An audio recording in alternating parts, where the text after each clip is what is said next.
கடமை தாயின் குழந்தைகளை மூன்றாம் குழந்தை நோன்பு அதை அன்பு தகவல் சொன்னது இளம் பிறை தூங்க மறந்தது விழித்திரை தகவல் சொன்னது இளம் பிறை தூங்க மறந்தது மூன்றாம் குழந்தை நோன்பு அதை கைகளில் ஏந்தி நமக்கு தந்தது கண்ணிய ரமலான் மாண்பு.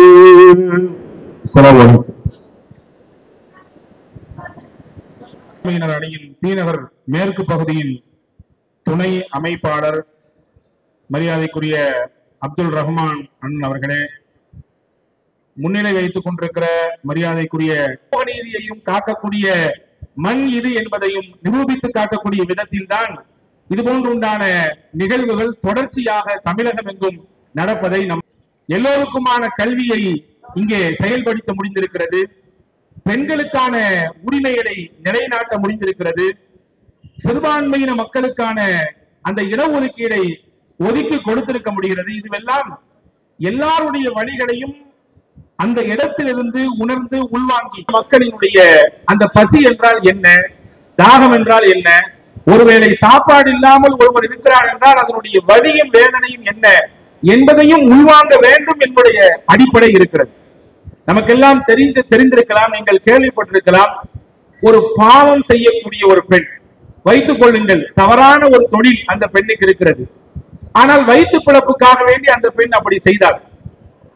அப்படியே தெருவோரம் நடந்து வந்தால் தண்ணீர் தாகம், கிணற்றிலே தன்னுடைய காலின் உரையை கடத்தி கிணற்றுக்குள்ளே அந்த உரையை விட்டு தண்ணீரை எடுத்து குடித்தாள்.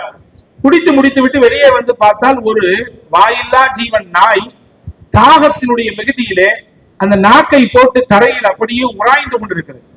இப்ப அந்த பெண் நினைச்சாலா, நமக்கு ஏற்பட்ட மாதிரி தானே தாகம் அந்த நாய்க்கும் ஏற்பட்டிருக்கும், நமக்கு முடியுது, நம்ம செஞ்சோம், இறங்கி தண்ணீர் எடுத்து குடிச்சிட்டோம், இந்த வாயில்லா ஜீவன் என்ன செய்யும் நினைச்சு இந்த அம்மா என்ன செஞ்சது, மறுபடியும் அந்த கிணற்றுக்குள்ளே அந்த காலுறையை விட்டு தண்ணீரை மொந்து அந்த வாயில்லா ஜீவனுக்கு கொடுத்ததா.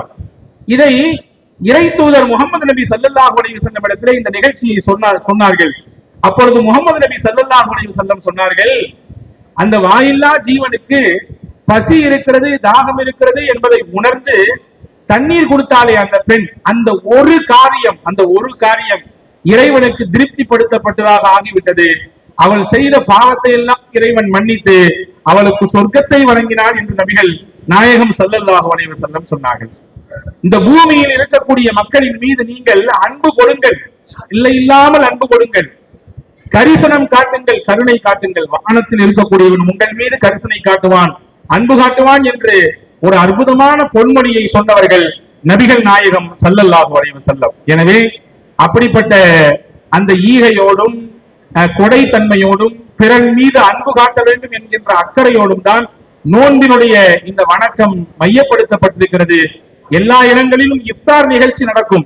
சகோதர சமயத்து மக்கள் எல்லாம் வருவார்கள், முக்கியஸ்தர்கள் எல்லாம் வருவார்கள், அமருவார்கள், இஃப்தார் நடக்கும்.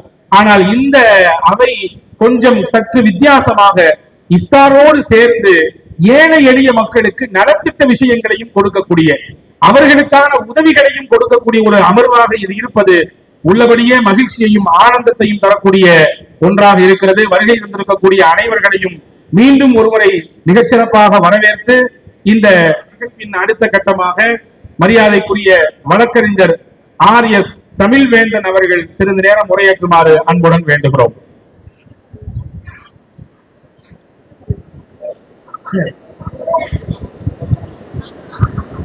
அனைவருக்கும் மாலை வணக்கம். அவர் அவ்வளவு அழகா குரானை பத்தி எல்லாம் சொன்னாரு. அந்த அளவுக்குலாம் எனக்கு தெரியறதுக்கான வாய்ப்புகள் இல்லை. அண்ணனை எல்லாம் சந்திக்க நாங்கள் பல முறை கிளம்பியிருக்கோம், போனதில்லை. ஆனால் அண்ணனையும் இங்க சந்திக்கும் வாய்ப்பையும் நபிகள் நாயகம் தான் வழங்கினார். இன்னைக்கு இந்த இடத்துல பாக்குறோம், சேர்த்து வச்சு எல்லாரையும் பாக்குற ஒரு சந்தர்ப்பம். அவர் அழகா சொன்னாரு, ஒரு நாயின் பசி தெரியணும் அப்படிங்கிறதுக்காக. இந்த வெயில் சூழல்ல சாதாரணமா போனாலே ஒரு நாளைக்கு 4 லிட்டர் 5 லிட்டர் தண்ணி குடிக்கணும். இந்த ஒரு சூழல்ல ஒரு மார்க்கம் இஸ்லாத்துங்கிறது மதங்கிறதே தப்பா கிளப்பிவிட்டது தான்.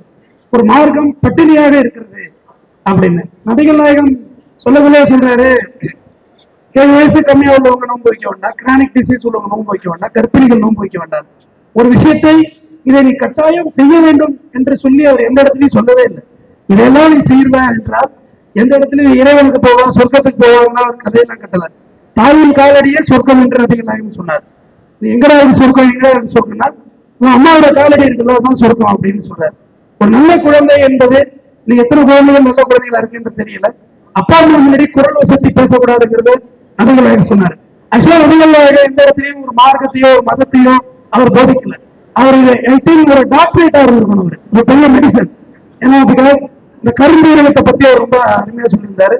நான் ஒரு 12 ஆண்டுகளமா நோன்பு வைக்கிறேன். ஆனா நான் பிறப்ப ஒரு இஸ்லாத் மார்க்கத்தை தழுவாதவன் தான். ஆனா அதை பத்தி தெரிஞ்ச பிறகுதான் அது வந்து நான் ஃபாலோ பண்ண ஆரம்பிச்சேன். இஸ்லாத்துல வந்து 4 விஷயங்கள தடுக்குது. முதல் விஷயமே மது அருந்தக்கூடாது. Drinks right, okay fine. 2வது விஷயம் மகர் வரதட்சணை, தமிழ்ல வரதட்சணை வாங்கக்கூடாது, ரைட் தானே? வரதட்சணைக்கு எவ்வளவு சட்டம் நம்ம ஏற்றி வச்சிருக்கோம். ஒரு மார்க்கம் தன் இருக்க பெண்ணை சமமாக பாவித்து அவர் மாற்று பாலின ஒரு ஜெண்டர், அவங்க லேடிஸ்ங்கிறவங்க அவங்க பணம் கொடுத்தாதான் கல்யாணம் பண்ணிப்பன்னு சொல்றது எவ்வளவு பெரிய மோசடியான ஒரு விஷயம். அதை இஸ்லாம் தடுக்கிறது. 3வது விஷயம், வட்டிக்கு பணம் கொடுக்க கூடாது, ரைட்டு தானே? வட்டிங்கிறது எந்த வகையிலும் தவறானதுதான். நீங்க உறங்கி கொண்டிருந்தாலும் சரி, விழித்துக் கொண்டிருந்தாலும் சரி, மழை பெய்தாலும் வெயில் அடித்தாலும் வட்டி வளர்ந்து கொண்டே இருக்கும். வயதை போல வயது நிக்கவே நிக்காது யாருக்காகவும். அதுபோல வட்டி ஒரு பெரிய கொடுமையானதுதான். நிச்சயமா நீங்க ஒரு மருத்துவர் வந்து குடும்பத்தோட அவர் உயிரை நீத்திருக்கிறாங்க, வட்டி குடும்பத்தாங்க வருந்தத்தக்க செயல். அடுத்து 4வது விஷயம், பன்னிக்கறி சாப்பிடக்கூடாது, ரைட்? இந்த டேட்ல வந்து அந்த வார்த்தைகளே உங்களுக்கு ஹராமான வார்த்தை தான். ஏன்னா அதை பத்தி அவங்க ரிசர்ச் இருக்கு. ஒரு 800 ஆண்டு காலத்திற்கு நம்மளுடைய முதுகெலும்பில் அந்த பன்னியோட வைரஸ் அங்கி இருக்கும். இது சயின்ஸ் பூர்வமா WHO ஒத்துட்டு இருக்காங்க, ஒத்துட்டு இருக்காங்க. சோ திடீர்னு ஹார்ட் அட்டாக்ல சாகிறது, திடீர்னு கிட்னி ஃபெயிலியர் ஆகுது, திடீர்னு லங்ஸ் ஃபெயிலியர் ஆகுதுன்னா இது அந்த வைரஸ் உடைய தாக்கம் என்பதை அவர் அருமையா அதை சொல்லியிருந்தாரு. இந்த 4 ஒண்ணு செஞ்சுட்டாரே போதும் நம்ம இஸ்லாத்து தான். இதோட கடைபிடிக்க முடியாத விஷயமே எதுவுமே கிடையாது. எதையுமே நம்மளால வற்புறுத்தி இதை செய்தாக வேண்டும் என்ற எந்த ஒரு விஷயத்தையும் அவர் சொல்லவில்லை. ஆக்சுவலா இல்ல இன்னொரு புரிதலை வந்து சொல்லிடுறேன். இஸ்லாத்து என்பது எங்க இருந்தோ வந்த மார்க்கம் அப்படின்னு இங்க பெருசா நம்பப்படுது. மார்க்கம் வேண்டுமானால் எங்கிருந்தோ வந்திருக்கலாம். ஆனால் இங்கே உள்ள நம் இஸ்லாமிய சகோதரர்கள் இங்கேயே பல ஜாதிகளாக பிரிந்திருந்தவர்கள் ஒரு சமூக நல்லிணக்கத்தை நோக்கி பயணிப்பதற்கு இஸ்லாத்து பயன்பட்டுச்சு, வேற ஒண்ணுமே இல்லை. இங்க சரியான மரியாதை இல்லை, சரியான உபசரிக்கிற இப்ப இவ்வளவு பேர் இருக்கிறோம், முந்தி அடிச்சுட்டு யாரும் முன்னாடி வரல. முதலில் வந்தவருக்கே முதல் இருக்கு, கடைசியா வந்து கடைசி இருக்கு. அது எவ்வளவு பெரிய பதவியா இருக்கலாம், அரசு பதவியா இருக்கலாம், ஒரு கலெக்டரா கூட இருக்கலாம், வரிசையிலுமே சொல்லிக்கிட்டு போகணும். இந்த சமூக நல்லிணக்கத்தை தான் இஸ்லாத் வெளியே வேற எதையுமே அது சொல்லல. மிகப்பெரிய அறநெறி இஸ்லாத் வந்து அறநெறி. இதை ஃபாலோ பண்றதுக்கு பாத்தீங்களா? இப்ப நோன்பு வைக்கிறோம்னு சொல்லிட்டு வீட்டுல சாப்பிட்டாலோ போனது வெளியே தெரியாது தானே, யாரும் சுத்தப்படுத்தல. ஆனா அவ்வளவு ஒரு டெடிகேஷனா இருக்கிறத நான் பார்த்து ஆச்சரியப்பட்டேன். என் கூடவே நலவரத்தில் இஸ்லாமியர் இருக்கிறார், அவரும் ஒரு காரணம் நம்ம வந்து இதை ஃபாலோ பண்ணணுங்கிறதுக்காக. ஏன்னா நம்ம உடம்புல உள்ள தேவையற்ற கொழுப்புகள், தேவையற்ற சர்க்கரைகளை இந்த நோன்பு இருக்கும் காலங்களில் உடம்பு செலுத்தி விடும் அப்படிங்கிறத உண்மை. அதாவது இறுதியாக சொல்ற நேரம் பேசுறதுக்குள்ள அண்ணா இருக்காங்க. ஆயுதங்களிடம் தயவு செய்து யாரும் குரலை உயர்த்தி பேசாதீர்கள். அவர்கள் இந்த பூமிக்கு வருவதற்காக தெரிஞ்சு வந்தோமோ தெரியாம வந்தோமோ கர்ப்பிணிகளா அவங்கள்ட்ட பேசலாம். தெரிஞ்சா என்ன பெற்ற, ஆம்பளை பிள்ளை வெண்ணி பத்தியா, பொம்பளை பிள்ளை வெண்ணி பத்தியா, அதெல்லாம் அழகில்லை. நம்ம உலகிற்கு என்றியாவதற்கு ஒரு கேட் பாஸ் கொடுத்தவங்க நம்ம அம்மா அப்பா. தயவு செய்து அம்மா அப்பாவிடம் மரியாதை நடங்கள். நம்ம எவ்வளவு சம்பாதிக்கலாம், எத்தனை கோடி வருமா பெறலாம், தாய் தாய் தான், தகப்பன் தகப்பன் தான், அது மாறவே மாறாது. அண்ணன் தம்பி அத்தை மாமா கூட மாறுபாடு வந்துருது. ஒரு 4வது 5வது ஜெனரேஷன்ல உறவுகளே பெண்ணெடுக்கிற ஒரு சூழல் வந்துருது, முரண்பாடுகள் இருக்கிறது. ஆனா அப்பா அம்மா மாற மாட்டாங்க. எந்த ஒரு சூழலிலும் அப்பா அம்மாவிடம் குரல் உயர்த்தி பேசாதீர்கள். அது நம்ம வந்து அடுத்த ஜென்மத்திற்கு எடுத்து செல்லும். இஸ்லாம் என்பது மறுபிறவியை நம்பவில்லை, இருந்தாலும் மறுமை என்பதை இஸ்லாம் நம்புகிறது. அதை அழகாக சொல்லுவாங்க. இங்க நான் மற்ற மார்க்கத்துல இறந்தோம்னா அழுவாங்க, இஸ்லாத்துல சிரிப்பாங்க, சிரிக்கவே மாட்டாங்க, எல்லாருக்கும் வருத்தம் இருக்கும். But death is not an intro, beginning started next to Islam. நன்றி. நோன்பு இருக்கின்ற இந்த மாதம் ஒரு சிறப்பு மிக்க ஒரு மாதம். எத்தனையோ சொன்னாப்புல, இங்க முன்னாடி சொன்னாப்புல நம்மளுடைய முகமது நபி ஸல்லல்லாஹு அவர்களுடைய பிறந்த இந்த மாதத்தில் நாம் இப்படி கடைபிடிக்கிற இந்த நிகழ்ச்சியில் நாங்கள் எல்லாம் பங்கேற்பதிலே பெருமகிழ்ச்சி அடைகிறோம். இந்த இயக்கம் என்றைக்கும் சிறுபான்மையுடைய கரத்தையை வலுப்படுத்துகிற ஒரு இயக்கமாக இன்றைக்கு எங்களுடைய தலைவர் அவர்கள் விளங்கியிருக்கிறார். அவர் எந்த நேரத்திலும் எந்த நிகழ்ச்சியிலும் எப்படிப்பட்ட சூழ்நிலையிலும் இஸ்லாமியர்களுக்கு உண்டான சமூக நல அக்கறையில் உள்ள பல திட்டங்களாக இருந்தாலும் அது எந்த வகையான உதவிகளாக இருந்தாலும் அதற்கு முதலில் செவிசாய்க்கிற ஒரு முதலமைச்சராக எங்கள் முதலமைச்சர் தளபதி மு.க.ஸ்டாலின் அவர்கள் இருக்கிறார்.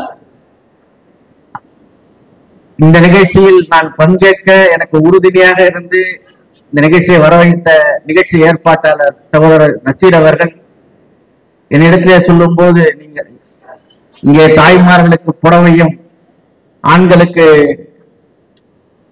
லுங்கியும் வழங்குகிற ஒரு நிகழ்ச்சியாக இந்த நிகழ்ச்சியை நாங்கள் பயன்படுத்த இருக்கிறோம் என்று சொன்னார். உண்மையிலே பெருமகிழ்ச்சி.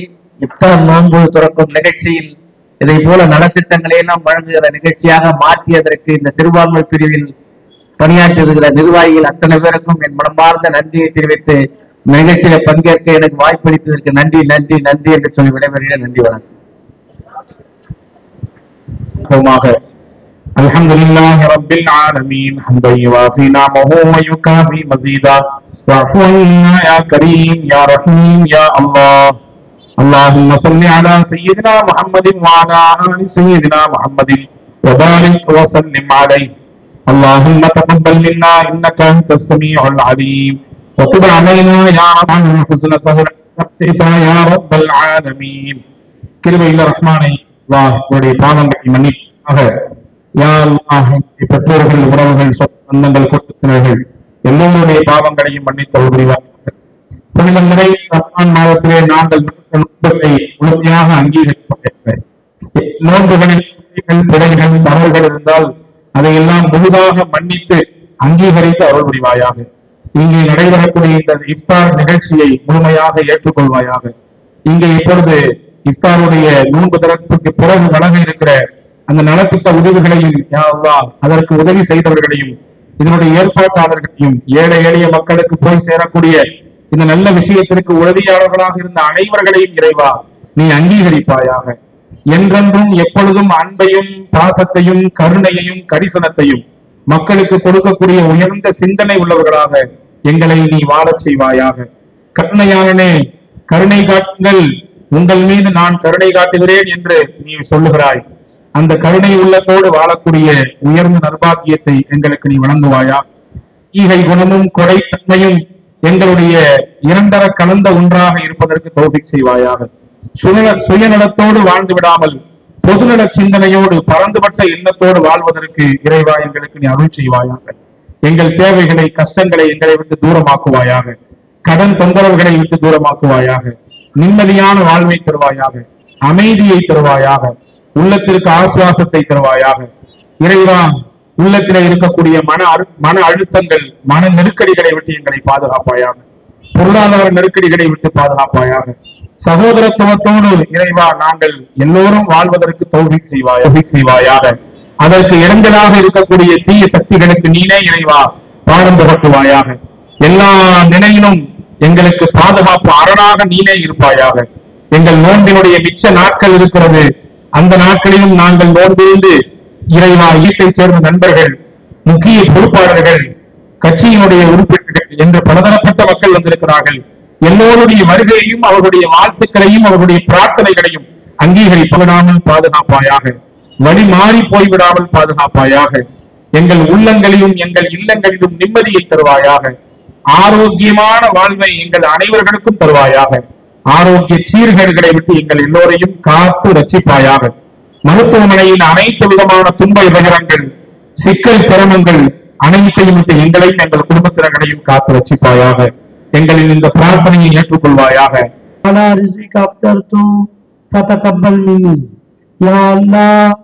உனக்காக நோன்பு நோற்றேன், உன்னை கொண்டு ஈமான் கொண்டேன், உன் மீது நம்பிக்கை வைத்தேன், உன்னால் கொடுக்கப்பட்ட உணவை கொண்டு நோன்பை திறக்கின்றேன், எனது நோன்பை ஏற்றுக்கொள்வாயாக.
பகுதி செயலாளர் மரியாதைக்குரிய அண்ணன் கே ஏழு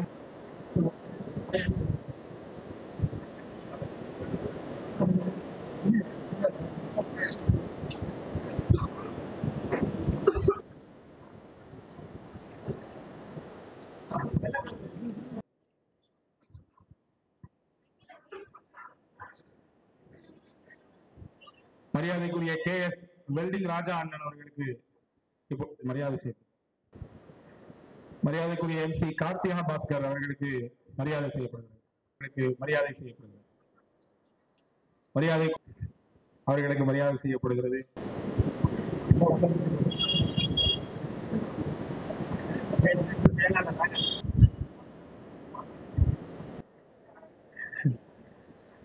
அடுத்து கீத விஷயத்தை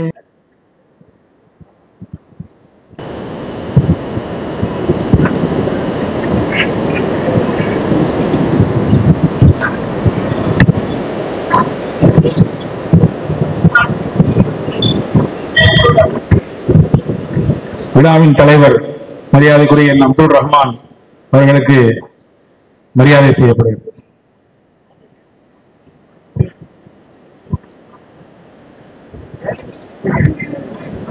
விழாவினுடைய ஏற்பாட்டாளர் மரியாதைக்குரிய அல்ஹாஜ் SK நசீர் அண்ணன் அவர்கள், தென்மேற்கு மாவட்ட சிறுபான்மையினர் நலப்பிரிவு துணை அமைப்பாளர் அவர்களுக்கு மரியாதைக்குரிய MLA அவர்கள் மரியாதை செய்வார்கள்.